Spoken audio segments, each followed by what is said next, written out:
Now, there's two explosive developments overseas, potentially, that I need to go through. And the first is this. Former President Donald Trump last week claimed he would be arrested tomorrow over a payment that he made many years ago to a stripper, Stormy Daniels, who claims they had an affair. And that was a payment to shut her up before the elections that made Donald Trump president.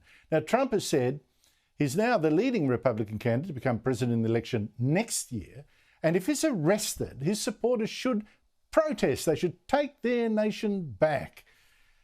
And if he is arrested, it will be huge. As I say, explosive. It'll look like Democrats taking out a political rival to save President Joe Biden. Don't know if that's true, but for that reason, we are joined by the country's top foreign affairs writer, Greg Sheridan, the Australian newspaper. Greg, I don't know where to go on this. Is there any truth to Trump's claim he will be arrested, and why would he be? Well, Andrew, I think what Democrats are trying to do here is not take Trump out, but make sure Trump remains the conversation. And they're succeeding. I mean, we're right to be discussing him. It's a big story. But they want news programs like this all over the world, and particularly all over America, to be focused on Trump. Trump won one election unexpectedly in 2016. He lost the popular vote, but he won the Electoral College vote fair and square. In every other election since then, he's been absolute poison for the Republicans, and he lost the popular vote to Joe Biden in the last election by 7 or 8 million. Democrats dream about running against Trump, and they want Trump to be the centre of attention. And the accusation with the Stormy Daniels stuff, Trump is probably guilty, I would say. So the accusation is that he used election funds to give her a hush payment. Now, there are rules about what you can use election funds for. Fundraising has rules about it. Otherwise, you could do a commercial deal with someone and get them to donate to your notional charity and then spend it all on yourself, and you'd avoid tax. Now, by the way, Trump does that sort of thing all the time. You remember Trump Foundation and the Trump University?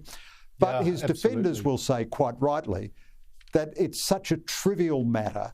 It's absurd to charge a former president over such a trivial matter. That was the defence for Bill Clinton. A lot of this rot goes back to Bill Clinton. Bill Clinton lied under oath about having an affair with Monica Lewinsky, and his defence, in effect, was you shouldn't have been asking him because an affair is a private matter. It doesn't matter that he lied. And that's the defence people will mount for Trump. But the biggest story, really, is that Trump is poison for the Republicans. You saw just last week, Ron DeSantis, the great white hope of the Republicans, started to embrace Trump's isolationism on Ukraine. So saying, well, maybe America shouldn't be helping Ukrainians defend themselves against Vladimir Putin's shocking, murderous invasion, because it's just a territorial dispute between two nations that don't matter much to America.